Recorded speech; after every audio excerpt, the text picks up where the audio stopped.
así que gracias a todos los que están acá.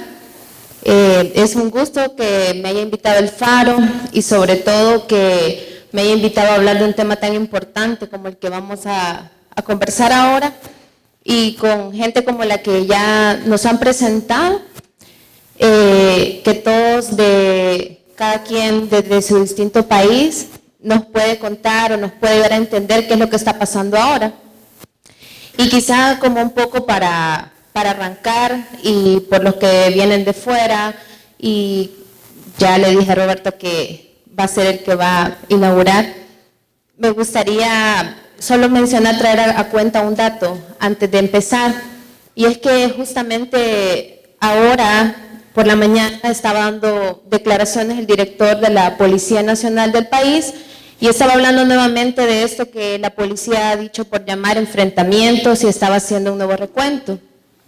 Y entonces nosotros nos estábamos encontrando ahora con que de enero a marzo, ellos estaban manejando una cifra de 198 enfrentamientos, lo que la policía conoce como enfrentamientos. Y ha sucedido algo muy curioso, y algo lo más reciente es que la Procuraduría para la Defensa de los Derechos Humanos presentó un informe recientemente en el cual se nos hablaba que de estos enfrentamientos, que según la policía son enfrentamientos, hay 2 casos en los que ya se comprobó que realmente lo que hubo fue ejecuciones extralegales. Roberto nos puede hablar de uno de esos casos porque él es el que ha trabajado en la investigación de ese reportaje que publicó inicialmente el Faro. Y luego también vamos a hablar sobre ese otro caso, que es la otra masacre, la de Panchimalco. Entonces, quisiera que partiéramos ahora, esta noche, hablando justamente de esos 2 casos, de esas 2 masacres y de esas 2 ejecuciones extrajudiciales que ya según una investigación de la Procuraduría para Derechos Humanos fue cometida por un cuerpo de seguridad, y que fue cometida tanto por policía y por elementos del ejército. Yo quisiera que Roberto nos dijera si realmente en este caso ya hay una afirmación, hay una conclusión de la Procuraduría que hubo una ejecución extrajudicial, y en este caso entonces, por lo que has trabajado en este caso de San Blas, podríamos decir que son pequeñas células que se le salen de control a la policía, o estamos hablando de algo sistemático dentro de la policía y que hay un patrón y que está ocurriendo en muchas esferas.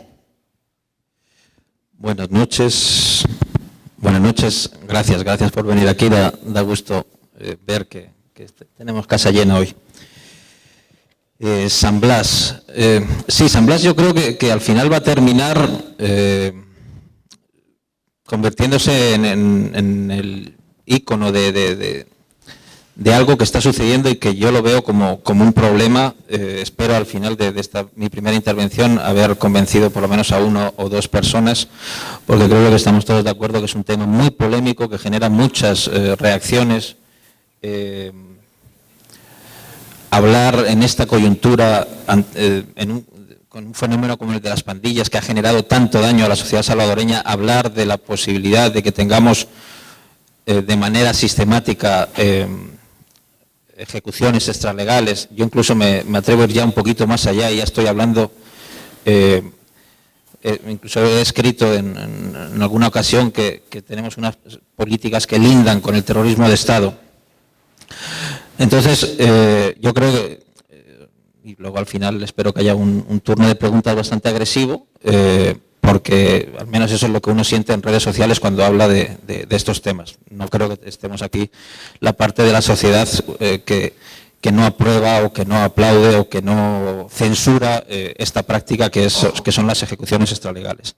San Blas, mira, San Blas decía que creo yo que va a terminar convertido en un caso icónico, porque por las condiciones propias del caso. Es una masacre de 8 personas cometida en la madrugada del día en el que se celebró en el que el gobierno celebró, amparado en el Consejo Nacional de Seguridad Ciudadana, una gran marcha por la paz, iban todos vestidos de blanco, etcétera, etcétera. Esa madrugada, en una finca cafetalera de aquí cerquita, ¿no? San Blas suena muy lejos, pero cuando íbamos, sobre todo los compañeros que más trabajamos de manera directa al tema, Óscar Martínez, que está por aquí sentado, y yo, en cuestión de 20-25 minutos, uno se planta en el propio casco de la finca cafetalera donde ocurrió la masacre.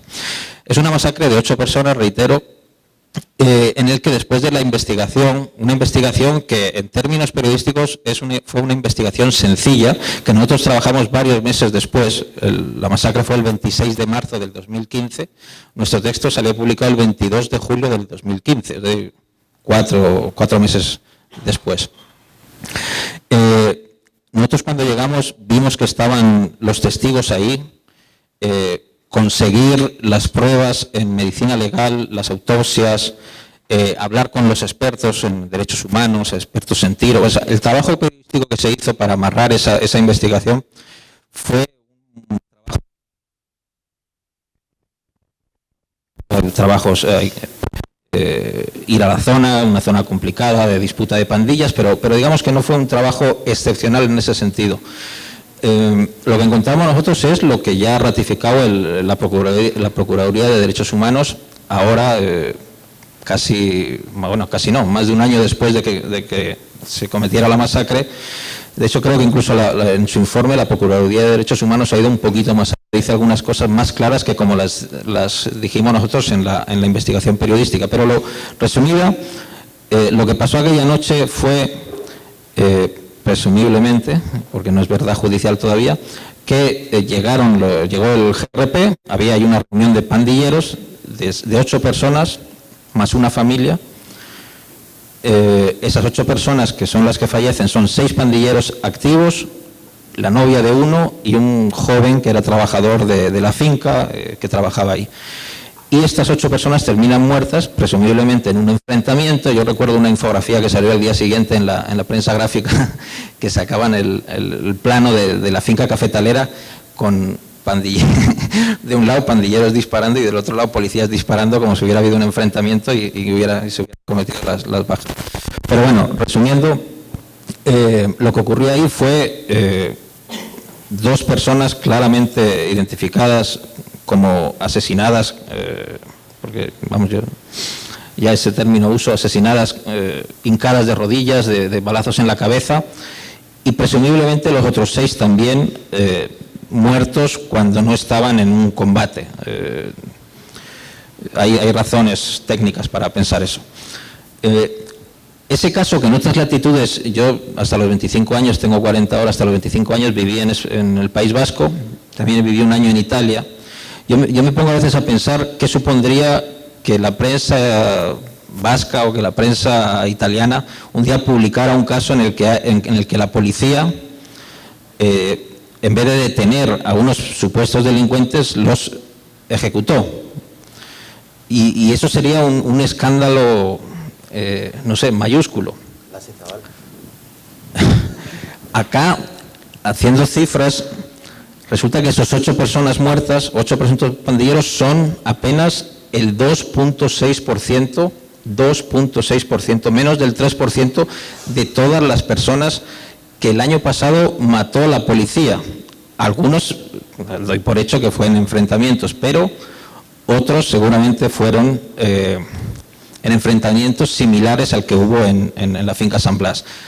Hay casos como el que demostraron también los compañeros de la prensa gráfica, que también recoge la Procuraduría, y otros muchos. Es decir, estamos en una situación en la que se hace un alarde de este tipo de masacres. A las 2 horas se ven en redes sociales las fotos con posturas inverosímiles de fusiles de alguien, un pandillero que queda muerto en una hamaca y tiene un fusil acá en las manos. O sea, hay razones para pensar que este caso de San Blas, que fue, y repito, y creo que terminará siendo el caso icónico, no es una excepción. Y acá apelo yo para pensar eso, y luego tendremos tiempo de profundizar un poco más. Apelo a que la Fiscalía no ha hecho absolutamente nada. O sea, cuando nosotros llegábamos para sacar el tema, no se había presentado nadie en esa finca cafetalera desde el día que se fueron, después del levantamiento de la escena. Ni con la publicación hecha ha habido movimientos con la excepción de la Procuraduría de Derechos Humanos, que ha cuajado en el informe que presentaron hace unos días, pero que a mi juicio también es una reacción tardía. De hecho, como dato anecdótico, el caso de la finca San Blas ha sido incluido antes en el reporte anual que hace el Departamento de Estado sobre la violación de derechos humanos en el mundo, antes que en cualquier informe oficial de una institución salvadoreña. Es decir, los gringos se han llevado las manos a la cabeza antes que las instituciones salvadoreñas. Yo creo que existe una connivencia, que es lo que agrava el problema. Es decir, yo no creo que estemos ante un caso de policías exaltados que están haciendo algunas acciones motivadas. Uno puede buscarle las motivaciones que quiera. Yo no creo que estemos ante esa situación de unos policías exaltados. Yo creo que existe una connivencia del sistema que se plasma en decisiones como que la Fiscalía decida no investigar algunos casos llamativos en la prensa, porque sí, tenemos una Fiscalía que no da abasto con todos los homicidios que ocurren, pero cuando quieren ponerle el ojo a tal o cual caso se hace. Entonces, yo sí que creo, y aquí me quedo, que hay razones para pensar que lo que está ocurriendo en El Salvador, yo tengo aquí la cifra, antes decía que esos 8 personas son el 2.6. El año pasado hubo 359 muertos en estos enfrentamientos. 310 eran pandilleros o supuestos pandilleros, porque el mandador de la finca de San Blas sigue estando en los reportes de la PNC como un pandillero. La joven que murió ahí, que su pecado, una joven de 16 años, era ser novia de un pandillero, ella sigue estando en los reportes como una pandillero, a pesar de que las pandillas desde hace un montón de años no brincan a mujeres.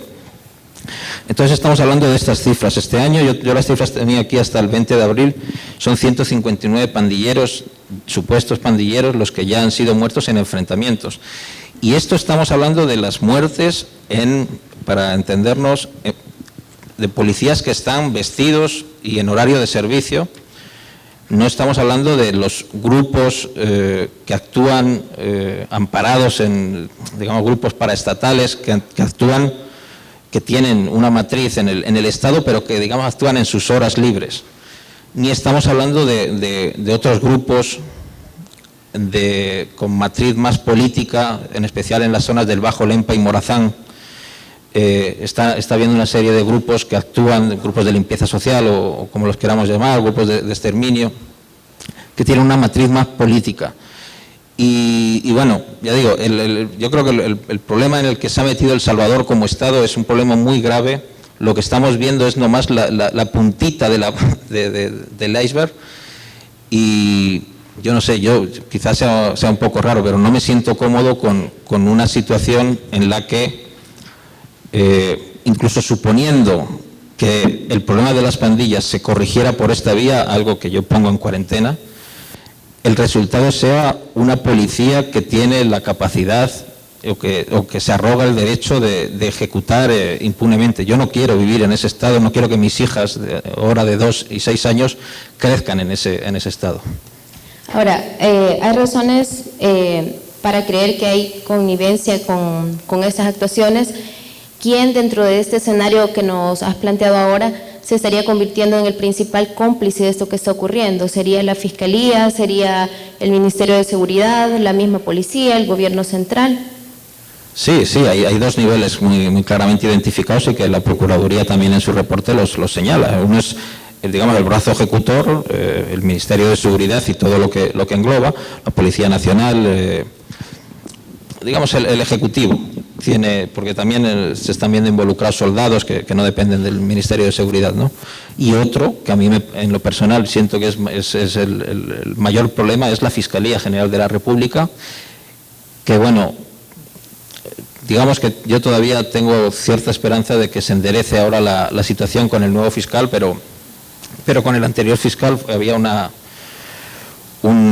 orden tácita de no investigar este tipo de masacres. Y bueno, partiendo de que hablamos de pequeñas estructuras, de que te parece que hay señales de que estos no son simples casos aislados, quisiera, aprovechando, Alberto, que nos hablaras un poco de lo que pasó en Honduras, cuando en 2011, a raíz del homicidio de los universitarios, se destapó toda esta pequeñas estructuras, bueno, que en realidad se pensó que eran pequeñas estructuras dentro de la policía, de sicariato, y en aquel momento eso fue como un parteaguas para el tema de la depuración dentro de la policía. Entonces me surgía la pregunta, ¿realmente es con la depuración que pones fin a estas prácticas, que pones fin a estas estructuras, o qué es lo que realmente pasa? En Honduras ha habido 3 depuraciones policiales fracasadas en los últimos 20 años y ahora hay una 4ª en marcha que están cometiendo exactamente todos los errores por los que las anteriores fracasaron, y es imposible creer que no está haciéndose a propósito. Es decir, si están identificados los errores por los cuales no se pudo depurar la policía anteriormente, es muy difícil pensar que cuando ahora se hace una 4ª comisión de depuración policial lanzada en 5 días, cómo se pueden cometer jurídicamente todos los mismos errores. Están depurando policía, están depurando policías sin pruebas, sin seguir el mecanismo, sin seguir el procedimiento judicial adecuado. Y bueno, lo que quería contar es que en Honduras en el año 2013 hay un informe de la Fiscalía de Derechos Humanos que dice que tiene 150 denuncias de ejecuciones tipo Escuadrón de la Muerte solamente en Tegucigalpa. El Observatorio de la Violencia sacó hace poco un informe que dice que el año pasado hay 152 o 153 casos de homicidios con involucración policial, donde la policía está involucrada. Evidentemente, como no hay sentencia judicial, no podemos saber si esos 153 casos finalmente son ejecuciones extrajudiciales. Y luego lo que hay es la madre de todos los escándalos, que es el caso de la cúpula policial. Es decir, en Honduras ha pasado que ya se sabe de manera fehaciente que más allá de que haya grupos de policías impartiendo justicia a su manera o su justicia por las ciudades, sabemos que hay una cúpula policial que está sistemáticamente coludida con el crimen organizado, especialmente con el narcotráfico. Bueno, con el narcotráfico, con la salvatrucha y con la banda del gato negro, específicamente. Y quería contar, para los que no lo conozcan, el caso de la cúpula policial es el siguiente. En julio del año 2009 hay un narcotraficante que se llama Winter Blanco, que es el jefe del cártel del Atlántico, que llama al comisionado general de la policía, Kenneth Obdulio Savillón Flores, y le dice que Don H, que es otro narcotraficante, en una aldea tiene un cargamento de 153 kilos de cocaína, y le dice al comisionado de la policía, que es el director de la Dirección Nacional de Investigación Criminal en ese momento, que si le tumba el cargamento al otro narco, que se lo compra. Entonces el comisionado sale con 13 miembros de la Dirección Nacional de Investigación Criminal, efectivamente tumban el cargamento, pero esa información llega a manos de la Dirección Nacional de Lucha contra el Narcotráfico, dirigida por un general que se llamaba Julián Arístides González, y Arístides lo que hace es que detiene a esos policías, o sea, interrumpe la operación, descubre la trama y detiene a los policías. En ese momento el narcotraficante da orden de matar al general. Y en noviembre del año 2009 hay una reunión en el despacho del director general de la Policía de Honduras en el cuartel de Casamata, en esa reunión participan 3 personas que acaban siendo directores generales de la policía, organizan el asesinato de Julián Arístides por orden del narcotraficante, se reparten el dinero, organizan el seguimiento, contratan al sicario, organizan todo el encubrimiento y matan al general. El principal colaborador del general Arístides es Alfredo Landaverde, un político de larga trayectoria de la democracia cristiana que había ejercido también el mismo cargo, y 2 años después, justo en diciembre del 2011, por algún motivo Alfredo Landaverde decide ir a televisión y da nombres. Y habla del general Ramírez del Cid y habla del general Muñoz Licona, que son directores generales de la policía, y acto seguido matan las mismas personas, matan policías a Alfredo Landaverde. Entonces lo que se descubre es, en 15 días el Departamento de Inspectoría General de la Policía de Honduras hace una investigación donde descubre que hay entre 25 y 40 oficiales de todos los rangos, desde generales, directores generales, comisionados, inspectores, agentes de tránsito, que tienen una estructura que se comporta sistemáticamente de la misma manera y que mata de la misma manera a quien se interpone en su camino en tanto transportistas del narcotráfico.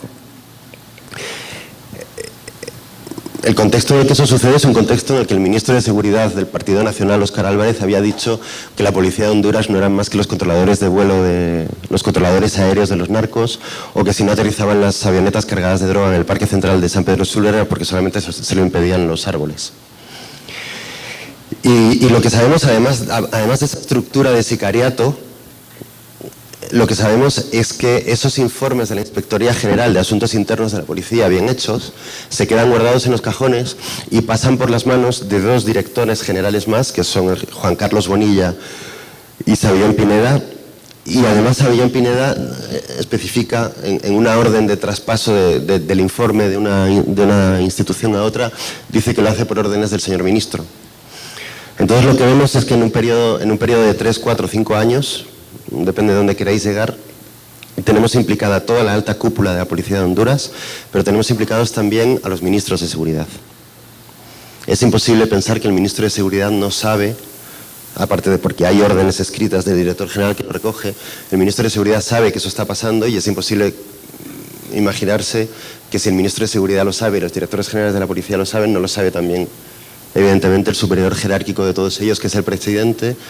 Sobre todo si tenemos en cuenta que el presidente en ese momento, que es Porfirio Lobo, es una persona que tiene a su hijo, Fabio Lobo, encarcelado en los Estados Unidos, detenido por la DEA en Haití con un cargamento de cientos de kilos de cocaína. Y si tomamos también el contexto de que en el último año los Estados Unidos también tienen detenidos al ministro de Inversiones del gobierno de Juan Orlando Hernández, al ministro de la Presidencia del gobierno de Zelaya y al ex vicepresidente del Partido Liberal, todos familia, también por narcotráfico. Entonces, cuando Alfredo Landaverde, 2 o 3 días antes de morir, dijo que había un número alto de narcodiputados, cuando sabemos que hay ministros, hijos de presidentes encarcelados por narcotráfico, cuando vemos que la policía en sus más altos niveles actúa directamente por órdenes de narcotraficantes y cobra fajos de billetes, según los informes de Asuntos Internos, la escena que se da en el despacho del director general es una escena de bolsa negra cargada con fajos de dólares que se reparten entre ellos.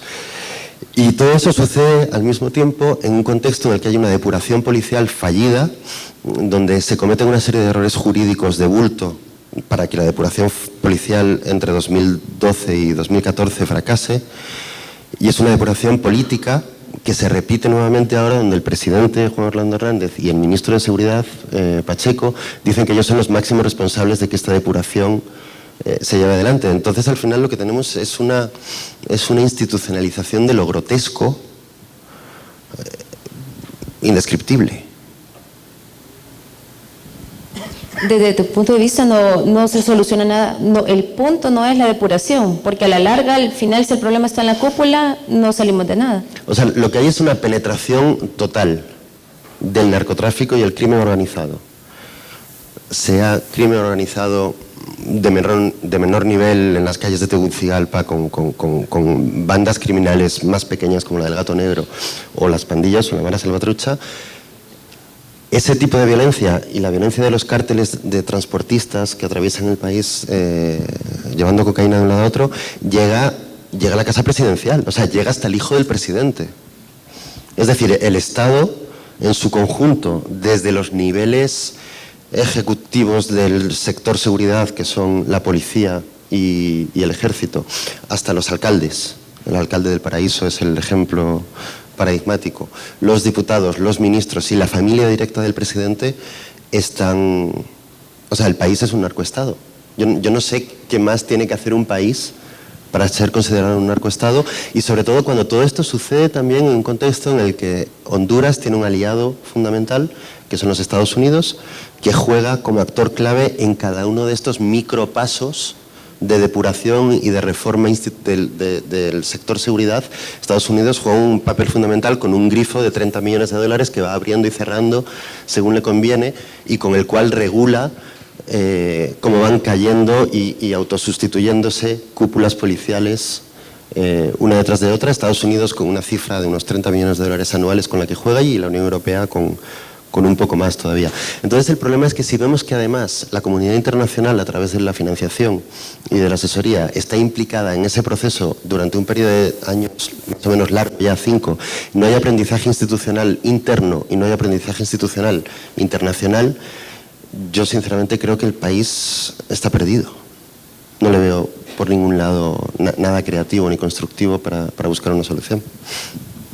Y en el caso salvadoreño, Roberto, ¿qué pasaría si acá nos plantearan o nos vendieran que la solución es la depuración dentro de la policía? ¿Será esa una alternativa partiendo de que ya hay indicios de que los abusos se están cometiendo desde dentro de la policía? Sí, o sea, la depuración, lo que es que me suena palabra comodín, la palabra fácil. Ya se han hecho depuraciones en la PNC años atrás y tenemos la situación que tenemos hoy. Yo no tengo la solución, ojalá fuera tan sencillo. Pero siento que, a ver, lo que yo siento es que no es un problema de la policía o no es un problema de la fiscalía nomás, ojalá fuera eso. Es un problema de la sociedad. O sea, la PNC que tenemos es una expresión de la sociedad que tenemos. Y la sociedad que tenemos es una sociedad que tolera este tipo de prácticas, cuando no las aplaude o las exige. No estamos hablando de los 4 saltados que hay en todos los países del mundo. Aquí es un buen porcentaje de la población los que exigen este tipo de medidas y creen que esas son la solución. Entonces, cuando la policía, por seguir con el ejemplo con el que estamos, se siente legitimada socialmente a hacer X prácticas, yo veo muy difícil que eso se vaya a solucionar por los mismos uniformes ponérselos a otras personas. Veo muy difícil simplemente el hecho de que de la Academia Nacional de Seguridad Pública salga gente que esté abstraída o que vaya en contra de esas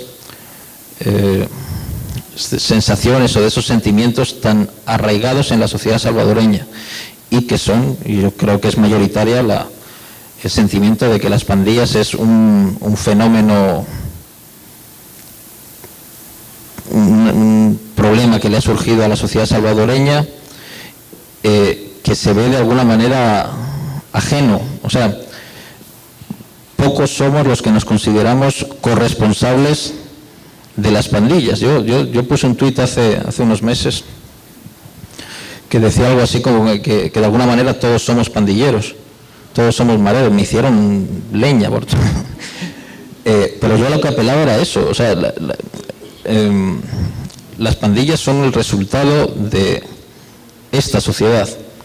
Ni siquiera en Estados Unidos, de donde importamos las siglas, donde importamos las letras y los números, las pandillas han tenido tienen la misma incidencia y hacen no hacen ni una fracción de las barbaridades que hacen aquí las pandillas, porque son el resultado de nuestra sociedad.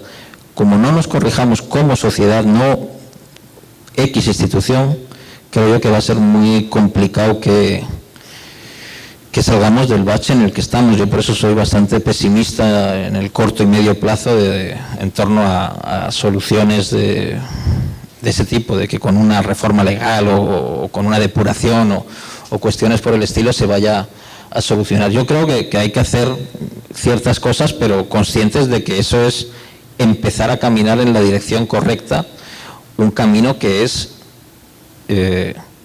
larguísimo por el nivel de descomposición social que tenemos como sociedad, valga la redundancia, y en el que nos hemos ido adentrando poco a poco. Y aparte tengo la sensación de que en los 2 últimos años para acá estamos caminando en la dirección opuesta a lo que podría considerarse una solución, y este tipo de expresiones de la policía, estas cifras que ya digo, son...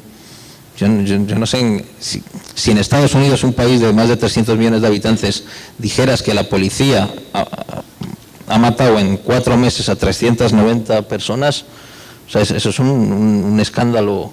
Y aquí un paisito de 6.5 millones ha ocurrido eso y prácticamente hay un consenso de que por algo los habrán matado.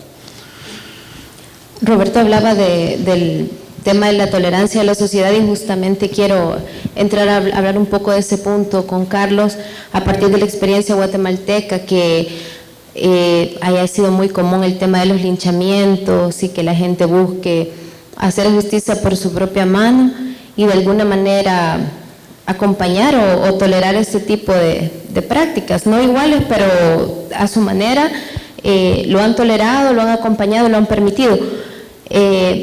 ¿Síntoma de qué puede ser esto? De la incapacidad del Estado para darle respuesta a la situación de seguridad del ciudadano, o síntoma de qué más?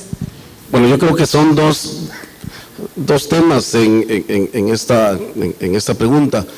Me gustaría empezar por cerrar el círculo de la discusión de los dos compañeros que me anteceden y contar en 3 eventos el caso guatemalteco. Quizá ustedes están más relacionados con el evento más sustantivo en la historia de ejecuciones extrajudiciales, y es el caso de los parlamentarios salvadoreños.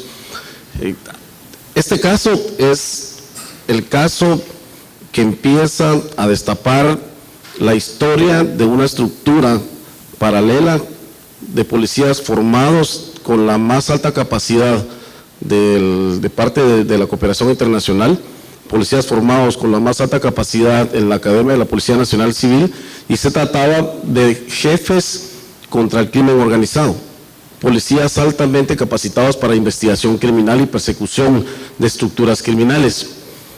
Cuando la Comisión Internacional contra la Impunidad empieza a investigar este caso, yo estaba de ministro de Gobernación y logramos determinar que dentro del propio ministerio, el ministro anterior, el señor Carlos Bielman, que es el que ahora está siendo acusado en España por estos delitos, se ocupaba en buscar información y en pagar información, en pagar informantes para la búsqueda de perfiles criminales altos entre pandilleros, entre narcotraficantes y entre otras figuras de la criminalidad organizada, en particular extorsionistas, secuestradores. ¿Qué pasaba con esta información? Es que el Estado financiaba esta información para luego cometer ejecuciones extrajudiciales desde el propio Estado. Al final, lo que ocurre y lo que se descubre con el trabajo de la Comisión Internacional contra la Impunidad es lo que ocurre en El Salvador. Hay escenarios en donde la gente se siente tan incapaz, donde el sistema ya ha colapsado, y en donde el comisionado explicaba ayer, en donde ya no se tiene ninguna confianza ni con un fiscal, ni con un juez, y evidentemente menos con un policía. En el caso Parlacén, el caso llegó a extremos que hasta el momento se tiene documentada solo la ejecución material de los diputados, mas no se tiene documentado quién fue el autor intelectual o quién solapó o apadrinó a esta estructura. Y evidentemente, si se logra investigar más arriba, se llegará hasta el ministro de Gobernación, como hablabas en su momento. Si algo sí queda probado en la experiencia guatemalteca, es que ningún actor criminal que está dentro de las fuerzas del Estado trabaja de manera autónoma. Definitivamente todos los recursos que tiene una estructura criminal o estructura paralela o cuerpo ilegal clandestino que actúa bajo el amparo del Estado, tiene los recursos del Estado. Nosotros pudimos establecer en el Ministerio de Gobernación, cuando trabajamos este desmantelamiento, que a mí me tocó capturar, mi primer día de trabajo como ministro me tocó capturar al director de policía porque estaba metido en tumba de drogas y pertenecía a esta estructura. Nos dimos cuenta que, por ejemplo, solo estos oficiales de alto rango que participaron en el asesinato de los diputados del Parlacén tenían 70 vehículos asignados. Bajo su responsabilidad estaban al menos 70 fusiles de asalto. Bajo su responsabilidad estaba toda la base de datos que fue financiada por Estados Unidos, que en Guatemala se llama CRADIC, que es básicamente toda la información que se tiene de pasaportes, de migración, de cédulas, de DPIs, de licencias de conducir, todo el reporte migratorio. Entonces, estamos hablando que estas estructuras criminales no se ponen en una esquina y empiezan a trabajar al azar. Estamos hablando de que en Guatemala todo el sistema de inteligencia militar y civil funcionó y trabajó en beneficio de esta estructura. Al principio, y yo hablaba ayer con un taxista cuando veníamos del aeropuerto, y yo le pregunté un poco sobre que por cierto, muchas gracias por la información que nos mandaron para entender un poco el caso salvadoreño, y el taxista me decía que por fin, el gobierno está haciendo algo contra las pandillas y que la gente lo aplaudía. Y ciertamente esto coincide con el tema de los linchamientos, ¿no? Y entonces la gente cree que matando a un pandillero por parte de las fuerzas de seguridad se va a eliminar el crimen. No sé si acá hay un lema que en Guatemala decimos que muerto el perro se acaba la rabia. Sin embargo, lo que creo que la gente no ha entendido y como sociedad no hemos entendido, y ahí es donde coincido con vos, es que realmente el tema de la criminalidad no solo se combate con depuración de policías, no solo se combate con el fortalecimiento institucional en el sistema de jueces y fiscales, sino también se combate con trabajar por reducir la inequidad, la marginación, la exclusión social. El dato estadístico de ustedes, que por cierto hasta 2014 lo tiene el Instituto Estadístico, que no recuerdo cómo se llama el de ustedes, da cuenta que los jóvenes menores de 30 años apenas si llegan al 6.8% de materia educativa. Y es similar a Guatemala. El 40% de jóvenes hasta los 35 años no tiene oportunidad de trabajo y desarrollo. Y luego cuando vemos los entornos sociales en los que crecen estos jóvenes, falta de educación, salud, formación, capacitación, recreación, entornos de recuperación de cultura de paz, reconstrucción de tejido social. Entonces, evidentemente se podría matar un pandillero X hoy, pero al final detrás de ese pandillero X hay un ejército de jóvenes altamente vulnerables que también están haciendo fila y que podrían ser los próximos líderes de las pandillas. ¿Qué es lo que hay que hacer acá? Y creo que en el caso nuestro lo ha trabajado y lo ha apoyado CICIG y la cooperación, es que hay que tener el abordaje de este tema de manera integral. Primero, es evidente que hay que depurar no solo las fuerzas de seguridad, sino también el sistema de justicia. En Guatemala, el principal obstáculo para aclarar el caso Parlacén se llamaba Álvaro Matos, que era un fiscal jefe de delitos contra la vida. Él ocultaba información, ocultaba expedientes y ocultaba testimonios de personas que vieron cómo ocurrieron los asesinatos. Ningún juez se atrevía a procesar a estos personajes porque tenían miedo de represalias. Pero también existe todo el andamiaje que tiene que abordarse desde la lógica del fortalecimiento de la Policía Nacional Civil, y no solo pasa por la depuración, no solo pasa por expulsar a los policías malos, debe de procesarse en materia judicial, hacerles una persecución penal, desmantelar esas estructuras y pensar, y sucede, y me sucedió a mí, que dentro de la propia policía estas estructuras criminales merecen un abordaje desde la persecución penal. No solo es de sacar a policías, porque sacamos un policía hoy que es corrupto, delincuente, del crimen organizado, lo que pasa es que al siguiente día ya es delincuente, ya no es policía disfrazado. Y el otro tema es la asignación de recursos. En Guatemala apenas el 1.5% es asignado al sistema de seguridad y justicia. Ayer hablaba el comisionado Velázquez sobre la cobertura que tiene el Ministerio Público, que apenas tiene 38 municipios de los 338 que hay en Guatemala. Igual sucede en el sistema de justicia, igual sucede en las fuerzas de seguridad. Al mismo tiempo de depurar el sistema, también hay que darle dignidad de vida, porque el policía es de los asalariados más pobres del Estado, y en el caso salvadoreño no es la excepción. ¿Qué pasa si no se aborda de esta manera integral este tema? Es que el Estado está diseñando cualquier tipo de estrategia para fortalecer estas estructuras criminales. Si se sigue tolerando este tipo de acciones como lo que pasó en San Blas, si la sociedad no empieza a debatir y a discutir la importancia de recuperar a la juventud y abordar el tema de desarrollo humano para la juventud, evidentemente el Estado va a ir perdiendo su capacidad coercitiva, su capacidad de orientar a la juventud y su capacidad de trabajar por el desarrollo de la ciudadanía. El otro tema es cuando la ciudadanía reacciona frente a un acto criminal cometido por una persona, que ahí más el tema que nosotros vimos muy de cerca es, digamos, la frustración que la comunidad siente por el sistema de justicia. La comunidad ve muy lenta la acción judicial y entonces empieza a tomar acciones por mano propia. Y en esos linchamientos, si bien el victimario es quemado o es azotado, también la otra víctima es justamente la Policía Nacional Civil porque le queman las patrullas. Y entonces también se convierte en una de las víctimas de estas comunidades enardecidas. Pero regresando al tema de las estructuras paralelas o estos cuerpos paralelos en las fuerzas de seguridad, yo sí creo que el Estado como tal, la sociedad como tal, tiene que iniciar una serie de debates y una serie de discusión sobre el abordaje. El abordaje que pasa no solo por cuestionar el actuar de la policía, sino también por buscarle soluciones integrales. El otro tema que me parece también sustantivo es que se tiene que fortalecer la investigación criminal. Si no se fortalece la investigación criminal, y al fortalecer, digo yo, con herramientas de tecnología, en herramientas avanzadas, escuchas telefónicas, toda la parte de lo que incluye el combate a la criminalidad organizada, estas actuaciones van a seguir ocurriendo. La otra cosa que sucede dentro de la institucionalidad es que finalmente los policías terminan respondiéndole al criminal y no a la autoridad, y terminan siendo aliados de los criminales y no de la ciudadanía.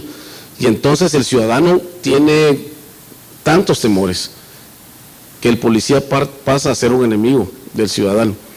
En la medida que nosotros permitamos que esto esté ocurriendo, en esa medida el policía se va a ir empoderando. Y coincido con el tema de la sociedad.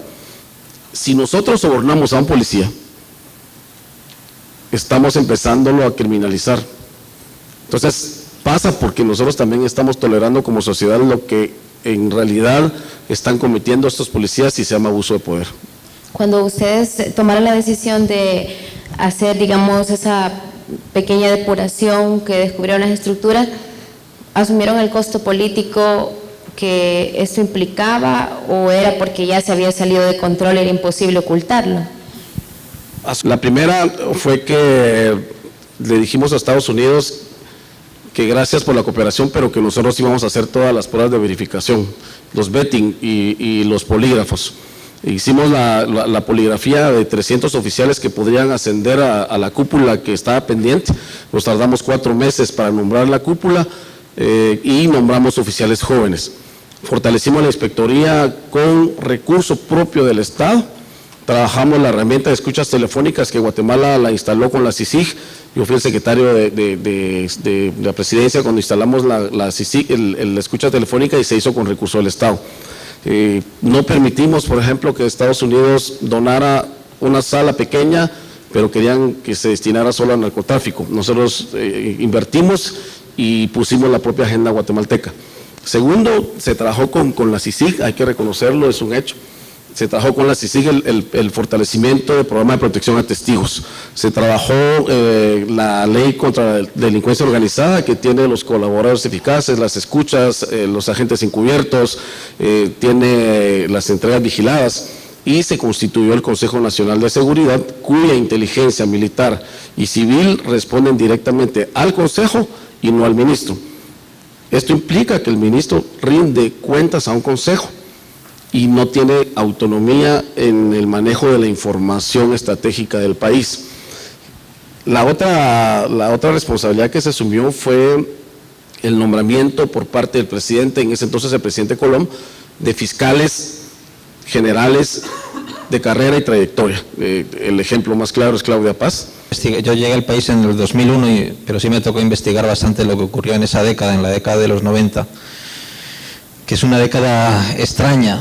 Cuando uno entra en hemeroteca se encuentra con cuestiones como que los periódicos de mayor tirada, la prensa gráfica y el diario de hoy, sacaban suplementos en los que prácticamente invitaban a la juventud a hacerse pandilleros. Había suplementos para la juventud del tipo, así visten, esta es la nueva moda. Estoy hablando de en torno 94, 95.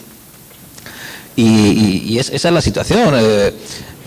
Hay otra anécdota, cuando el famoso gol, aquí los mayores todos lo recordarán, de Castro Borja en el 2-1 en el 1993, mete un gol, El Salvador le gana a México en el Cuscatlán.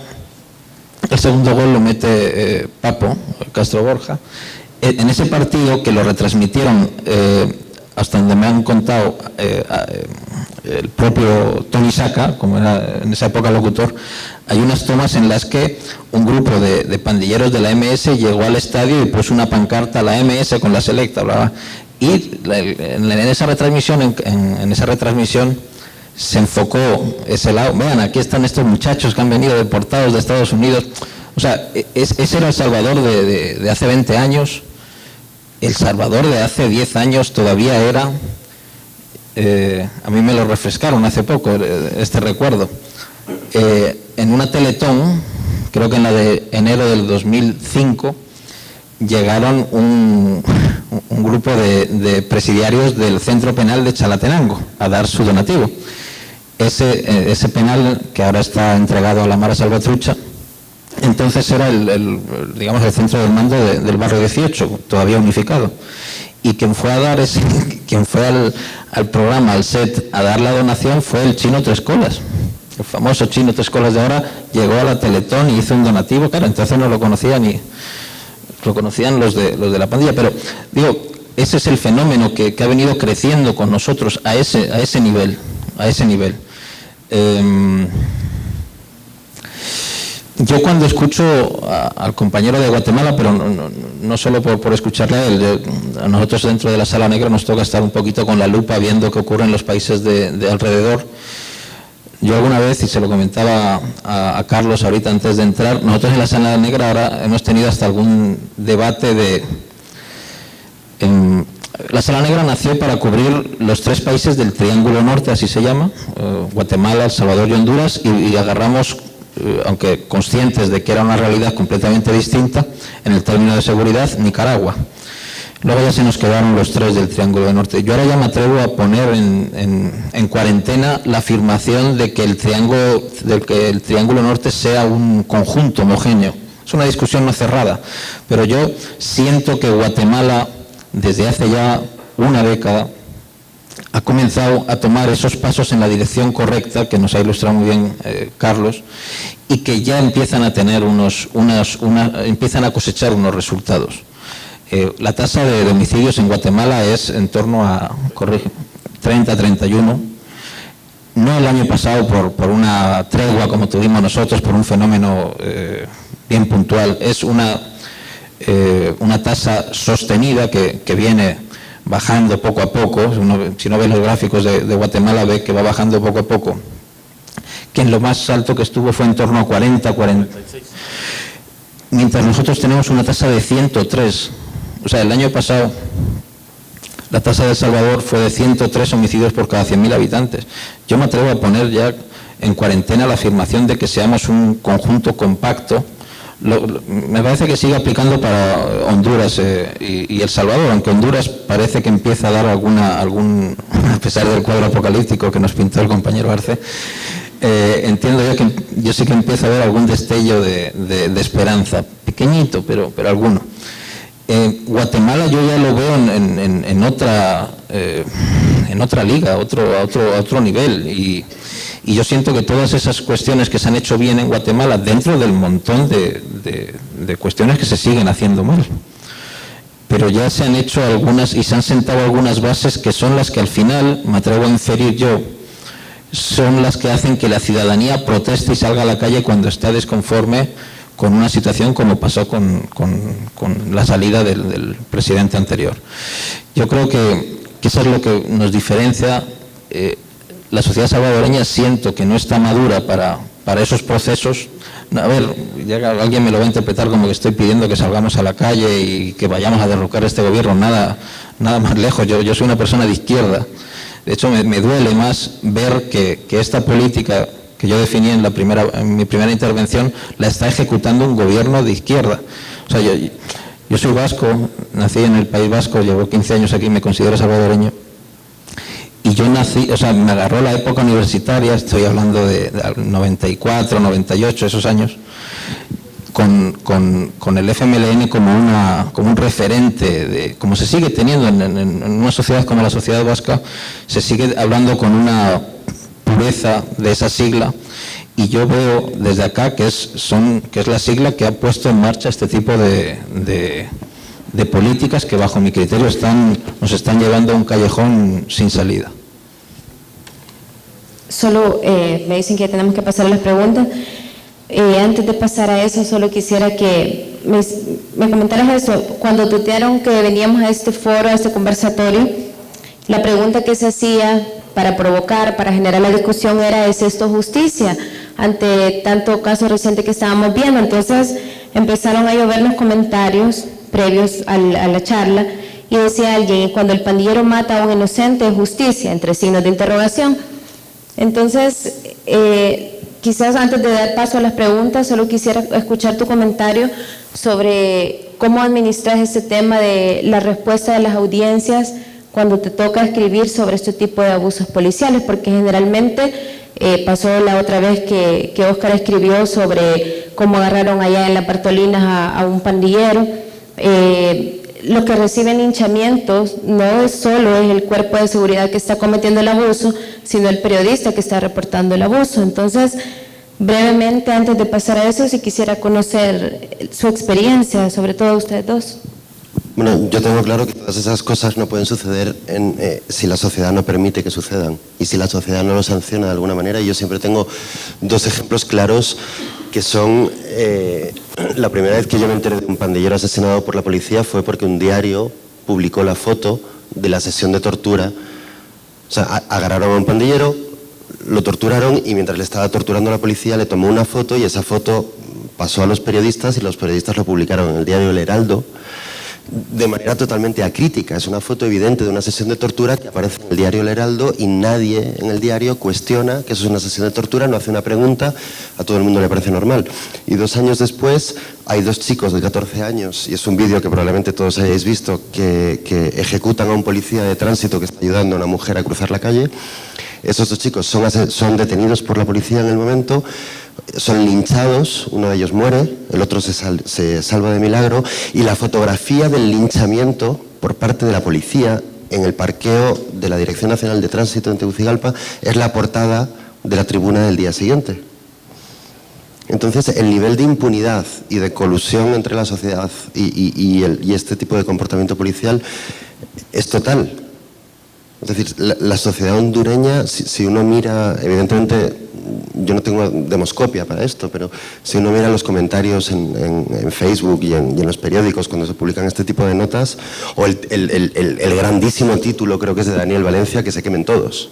Cuando se muere, cuando es el incendio de la cárcel de Comayagua, la respuesta es que se quemen todos. Entonces, me parece increíble porque toda esa gente que piensa... Hay otra de las cosas que salió por la mañana, la gente piensa que los pandilleros dentro de la cárcel, o sea, está extendido entre la sociedad que los pandilleros en la cárcel viven como reyes. Es increíble que la sociedad no sepa las condiciones de las cárceles. Ni lo sabe ni lo quiere saber. Y existe, realmente en Honduras existe en la calle la percepción de que los pandilleros viven como reyes en las cárceles, cuando las cárceles de Honduras son de verdad lo más parecido a los barracones de Bergen-Belsen que uno se puede imaginar. Y dabas una cifra antes, el último año que yo tuve la cifra en Honduras, solamente el 6% de los alumnos habían terminado el ciclo escolar.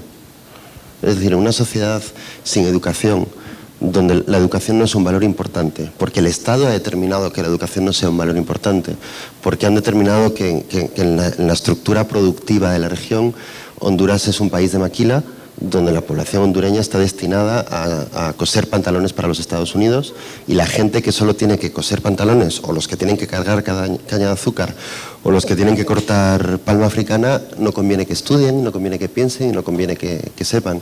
Y evidentemente toda esa lógica del sistema de producción capitalista acaba teniendo esa consecuencia. Es decir, hay que cambiar la sociedad entera para que las instituciones... Hay una frase espectacular de Adolfo Suárez, el primer presidente de la democracia en España, que decía: nuestra labor, o sea, la transición a la democracia en España es inversa, porque lo que dice el gobierno es: tenemos que convertir como normal en el ámbito de lo legal lo que es normal en la calle. Entonces lo que hacen es una sociedad que va muy por delante de la dictadura, le diseñan leyes a esa sociedad para que pueda avanzar. Y aquí lo que pasa es lo inverso. Aquí es lo inverso. Y luego como reacción, yo no sé en el caso de Daniel, pero de Roberto, en mi caso la reacción hacia las notas siempre es, ya está el extranjero hablando. Es decir, ahora cuando publiqué esto, pues cientos y cientos y cientos de mensajes que básicamente se quedan en el hecho de que soy extranjero, y siempre me ha llamado mucho la atención el nacionalismo tan férreo que hay en estos países, que me cuesta mucho comprender. ¿Nacionalismo de qué? ¿No? O sea, ¿qué es esa cosa de la que están tan orgullosos, que cuando publicas que la policía asesina gente, lo primero que te dicen es que tú eres extranjero? Bueno. Roberto ya está inmune, me imagino. Ya se inmunizó.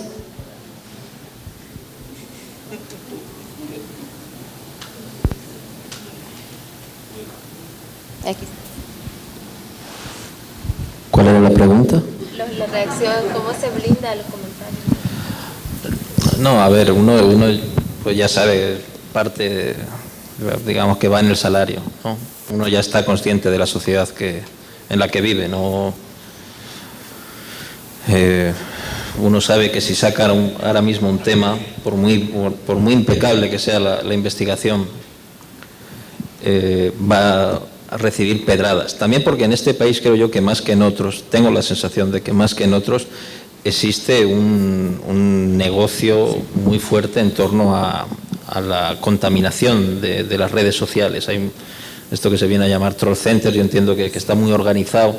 Hay mucho dinero en eso, y es más fácil que te lluevan las pedradas. No, o sea, yo entiendo que no tiene que ser ni un aliciente para seguir, ni un aliciente para abandonar. Yo ahora mismo los dos temas que tengo abiertos así, más inmediatos, aunque inmediatos quizás sean 2 o 3 meses, es un tema que estoy trabajando con el hijo de un policía asesinado y otro de una masacre que cometieron pandilleros en un cantón del interior del país, que ha hecho que se vaya el 60% de la población, y que la escuela se haya quedado, una escuela rural que tenía 90 alumnos, ahora mismo estén llegando 25. Esos son los temas que estoy trabajando. O sea, uno está muy consciente, a pesar de todo lo que he dicho, del daño que hacen las pandillas a esta sociedad. O sea, las pandillas son un elemento que hay que eliminar, al menos en la concepción que tienen ahora, que es de uso indiscriminado de la violencia y de la violencia como razón de ser. Eso, o sea, espero que nadie haya entendido que yo estoy sugiriendo alguna otra cosa por lo que he dicho en las primeras intervenciones. Bueno, iniciamos. Ahí para.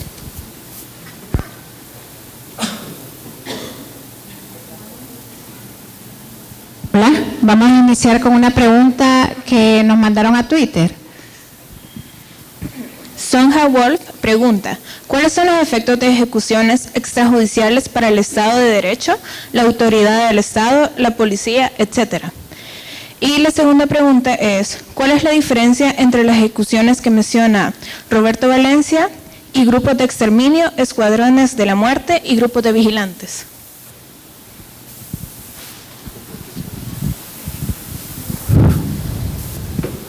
No sé, siento que ya hemos hablado de eso, ¿no? O sea, las consecuencias de esta práctica, para mí, creo que había sido bastante explícito, es un desmoronamiento del Estado de Derecho concebido como tal. Esos países que vemos con cierta envidia y que de alguna manera nos gustaría parecernos como Estado, como estructura estatal, pues nos alejamos de esa concepción de un Estado en el que las diferencias se saldan en tribunales, de que al criminal se le detiene y se le juzga, y si se tiene que aplicar la pena de muerte, pues se le aplica. O sea, yo soy de los que no estoy en contra de la pena de muerte como principio. Obviamente en un Estado como este sí, pero no, o sea, no me refiero. O sea, el daño que se hace a un Estado y por extensión a toda la sociedad es demasiado como para no empezar a pensar que es por ahí. Y vamos, relacionándolo con algunas de las cuestiones que se han dicho, yo en lo personal, a pesar de que suene golpista esto que voy a decir, siento que una ayuda, una inyección tipo CICIG sería un muy buen primer paso, siempre que se haga con estándares similares a los que se han hecho en Guatemala, que parecen haber dado buenos resultados.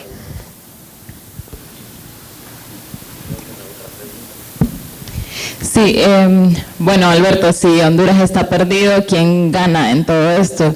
Y quizá voy a sugerir algo, pero me gustaría que hablaran un poco del papel de Estados Unidos, porque en la región no pasa nada sin que Estados Unidos lo avale, lo dé por pasado o lo financie, pues. Entonces...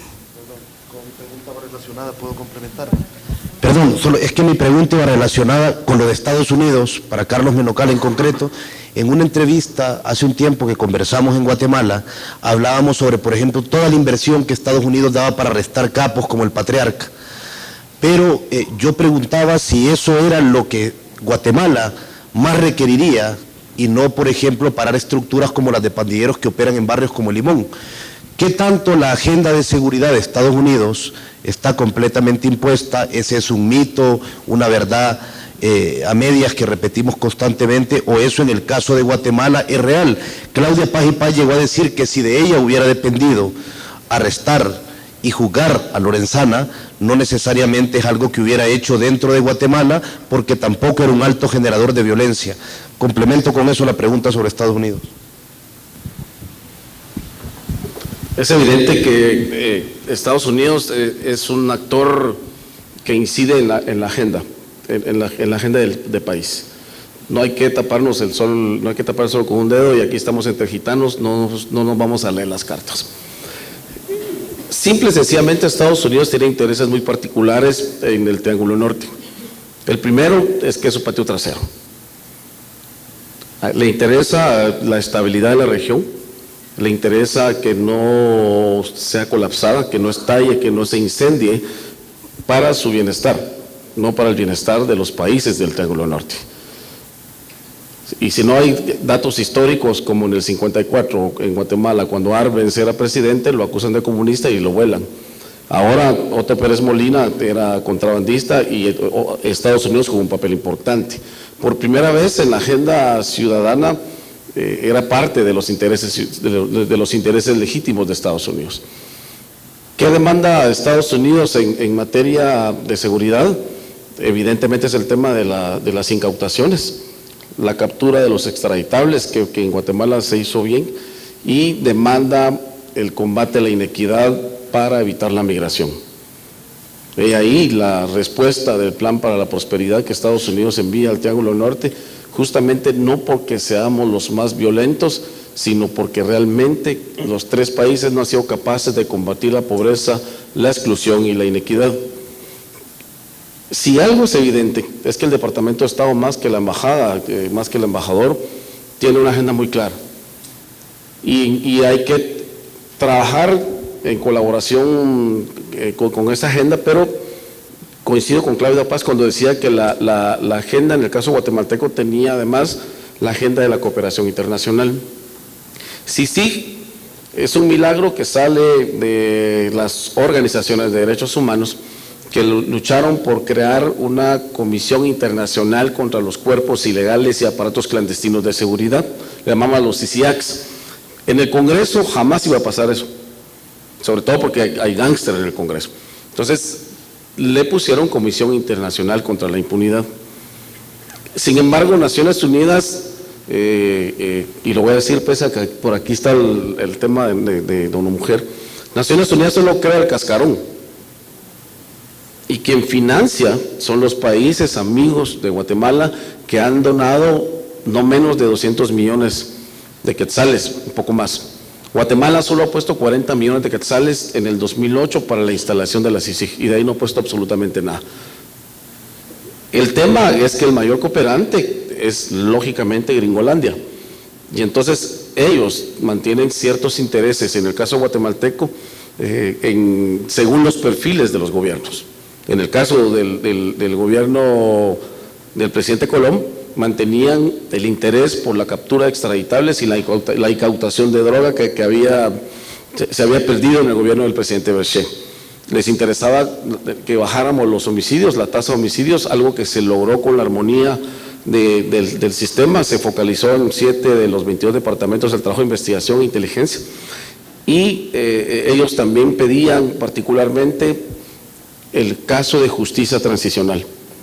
Irónico para la historia de Latinoamérica, sí, pero curiosamente en ese entonces en el Departamento de Estado las voces fuertes estaban en pro de la justicia transicional, y ahí la respuesta de Guatemala al nombrar a Claudia Paz como la fiscal general.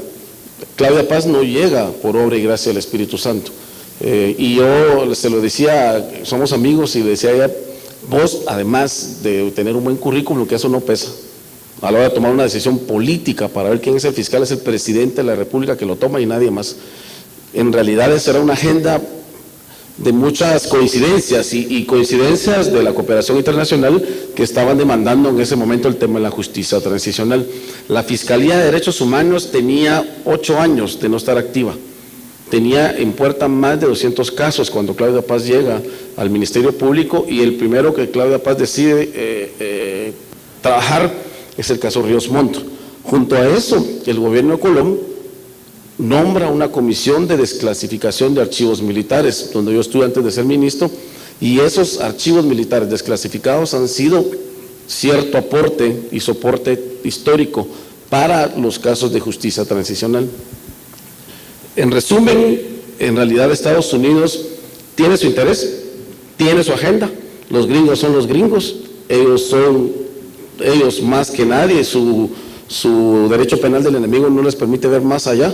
Simple y sencillamente en estos contextos centroamericanos y en el Triángulo Norte hay cosas de interés para ellos y para la ciudadanía. Honduras les interesa mucho, fortalecimiento institucional, depuración, que lo sacó Pepe Lobo. Sin embargo, Pepe Lobo solo saca la comisión de depuración, pero excluye al ejército. Salvador le interesa, y El Salvador le interesa, ahorita le preocupa el tema del desbordamiento que podría interpretarse como ejecuciones extrajudiciales, pero le interesa también el tema migratorio. Y lógicamente a Guatemala le interesa el tema del combate a la corrupción, a la impunidad y por supuesto el tema social. A mí me gustaría decir algo ahí, porque no me canso de repetirlo y repetirlo y repetirlo, pero cuando se pregunta por Estados Unidos en Honduras, hay una letanía izquierdista que ya me suena viejo y me aburre muchísimo. Y insisto, el principal financiador del sector seguridad y justicia en Honduras no es Estados Unidos, es la Unión Europea. Entonces la Unión Europea, en tanto mayor financiador, tiene más responsabilidad que Estados Unidos, y además históricamente la Unión Europea, desde que existe como Unión Europea y tiene una acción exterior común, es mucho más flexible y mucho más positiva. Bueno, quizás es porque yo veo el mundo como lo veo, como europeo también, pero creo que tiene una acción exterior mucho más positiva que la que puede tener Estados Unidos en su patio trasero. Entonces yo creo que objetivamente las cifras dicen que Europa puede pesar más y puede hacer mucho más que Estados Unidos en la región, y hay una frase tremenda que yo he extraído de muchas conversaciones con funcionarios de los Estados Unidos, tanto en Honduras como en Estados Unidos, y es que la percepción de los Estados Unidos con respecto a lo que pasa en Honduras es que los hondureños no nos hacen caso. No sabes la cantidad de veces que me han dicho lo de los hondureños no nos hacen caso. Es una relación muy conflictiva, donde la izquierda hondureña se ha quedado anclada en un momento del pasado en el cual cree que desde la Embajada de Estados Unidos en Tegucigalpa se maneja toda la política, no se sabe con qué oscuros intereses, y en realidad cuando tú hablas con los funcionarios lo que te dicen es que el nacionalismo de las élites hondureñas les impide hacer caso a algunos buenos consejos, algunas buenas intenciones que pueden venir de los Estados Unidos. Y pongo un ejemplo muy concreto, que es el de los radares. Es decir, el principal problema geoestratégico de Honduras es que después del golpe de Estado hay una zona del país que se convierte en una autopista libre para el narcotráfico. Honduras no tiene radar, y el único radar que hay en el país es el de Estados Unidos. Entonces, cuando Honduras decide empezar a derribar avionetas en el aire, que es algo totalmente ilegal según el derecho internacional, Estados Unidos le obliga, dice, os obligo a que paréis, a que dejéis de derribar avionetas. Y los hondureños dicen, no, vamos a seguir derribando avionetas. Ok, pues os vamos a retirar el radar. Ok, pues retíranos el radar. Entonces Estados Unidos retira el radar a Honduras, y Honduras lo que hace es endeudarse por $30 millones para ir a comprar un radar a Israel. Y cuando retira la operación Yunque, igual porque han muerto civiles en el marco de una operación donde los que han disparado han sido hondureños, entonces Estados Unidos retira el apoyo naval que les estaba dando y Honduras lo que hace es pedir un crédito para ir a comprar patrulleras a Holanda. Entonces, creo que es importante analizar con una cierta frialdad que los Estados Unidos, por lo menos en el caso de Honduras, han dejado de ser ese actor oscuro que fueron en la época de la Contra. Y antes preguntabas cuándo empezó todo esto. Pues evidentemente Honduras fue la base desde la cual los Estados Unidos lanzaron la Contra contra Nicaragua, en una época de juntas militares donde la policía era el ejército y donde la policía que se civiliza de ese ejército que opera las bases contra la Contra nace con todas sus deudas en cuanto a violaciones de los derechos humanos, pero estamos hablando de hace 35 años. Entonces no podemos seguir explicando la realidad como una foto fija de hace 35 años. Tenéis que demandarle mucho más a la Unión Europea. Y yo una pequeña puntada muy breve sobre el papel de Estados Unidos. En la tregua, un proceso que nos tocó analizar bastante, su papel fue muy activo, pero prefiero referirme a algo que está sucediendo ahora. El viernes pasado yo asistí a la reunión del Consejo Nacional de Seguridad y me extrañó ver a la nueva embajadora sentada a la par de Hattos Blum, que dirigía ese día la reunión. Era para anunciar que desde ayer fue el anuncio, va a haber una comisión que va a vigilar precisamente lo que nos tiene aquí sentados, los supuestos abusos de parte de las fuerzas de seguridad del Estado. Eso es una concesión, es mi lectura muy personal, eso es una concesión que este gobierno ha hecho de cara a la presión que está creciendo sobre esto que no se puede tapar tan fácil, y Estados Unidos, quien ahora tiene una carta ganadora con los 750 millones que tiene para el Triángulo Norte, está en capacidad de poner al menos organismos de este tipo en los que a este en concreto yo no le tengo mucha fe, porque ya dieron el nombre de las personas que van a estar ahí y son Hattos Blum, Óscar Ortiz, o sea, ese tipo de... Es la propia gente del gobierno, ponen cuatro de los 7 son personas de este perfil. No le tengo mucha fe, pero sí que creo yo que evidencia el papel que sigue teniendo Estados Unidos para modificar políticas públicas en este tema de seguridad y en todos.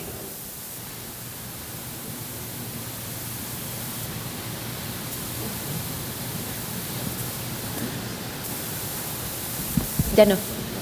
Bueno, no se puede. ¿Cómo hacemos? Una pregunta más. Va a ser una. ¿Qué tenemos otro evento? Buenas noches. Nomás continuando con la parte de Estados Unidos. Yo tuve la oportunidad de servir en la Comisión de Derechos Humanos de la Ciudad de Los Ángeles del 2005 al 2010 y veo una réplica igual a lo que está pasando aquí en El Salvador. Es la misma sociedad.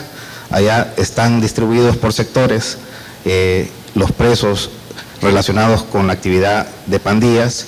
Los Ángeles cuenta con 435 pandillas, de las cuales 130 tienen ya una tregua, donde la policía de Los Ángeles juega un papel activo. La otra parte que quería tal vez expander es que todo tiene que ver con quién está haciendo la parte del narcotráfico. En los 80 el narcotráfico era dirigido por las Fuerzas Armadas en el marco de la Guerra Fría. Ahora el mercado se ha privatizado y están ocupando las pandillas para hacer el narcotráfico, y eso también tiene implicaciones. La parte de la política de deportación de Estados Unidos, de todas las maras y los que están relacionados a eso, desde el 85, antes del IRCA, que fue la primera reforma migratoria en Estados Unidos en el 86, ya habían decenas o centenares de pandilleros deportados al Triángulo Norte. ¿Por qué el Triángulo Norte y no Nicaragua? La migración nicaragüense era una migración aliada como una migración cubana. No tenían ese papel de deportación, pero sí se da en Honduras, Guatemala y El Salvador. Y cuando se deportan a esa gente, comienzan a ver lo que estamos viendo ahora. Ahora, ¿cómo podemos replicar lo que funciona en Estados Unidos, aquí en El Salvador? Y deberían de hacer un comparativo de lo que sucedió en Rampart con la unidad de Crash, ¿verdad? Que ahí también habían 70 policías envueltos en extrajudiciales, narcotráfico, etcétera, etcétera. ¿Por qué no podemos hacer algo similar y parar lo que está pasando con los abusos de derechos humanos aquí en El Salvador o Guatemala o Honduras en relación con lo que pasó ahí en Los Ángeles?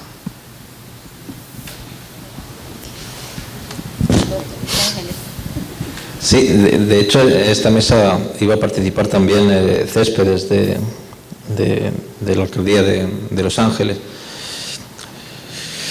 Yo sí creo que hay modelos a seguir. Uno en lo personal ya como ciudadano tiene su creencia de por dónde deben ir las soluciones a este problema. Yo creo que el modelo que se aplicó en Los Ángeles es un modelo válido. Y de hecho aquí se ha intentado de alguna manera, supe que había unos intentos precisamente pagados con dinero, pero no arrancó con dinero de Estados Unidos, para replicar el proceso de líderes comunitarios que son una especie de enlace, que muchos provienen del mundo de las pandillas y que pandilleros rehabilitados. Supe que existía un interés hace un par de años por crear algo aquí, obviamente no ha cuajado. Yo creo que cualquier solución que vaya en esa vía, vista la magnitud del problema que tenemos, estamos hablando de en torno al 8-9% de la población directamente relacionada con las pandillas. Oficialmente se habla de entre 60.000 y 70.000 pandilleros activos, y su entorno social pues supone ese 8, 9, 10% de la población salvadoreña, y no es un problema que se pueda resolver por la vía represiva, por suene como suene. Es decir, no se puede encarcelar o asesinar al 10% de la población, a 500.000 personas, 400.000 personas, en las cárceles más hacinadas del continente, que son las salvadoreñas. Entonces, yo en lo personal, claro que veo con simpatía modelos como el que nos comentabas, pero bueno, tenemos lo que tenemos por ahora. Yo creo que ya, porque nos están apagando las luces. Pero gracias entonces por su asistencia y gracias al Faro por la organización.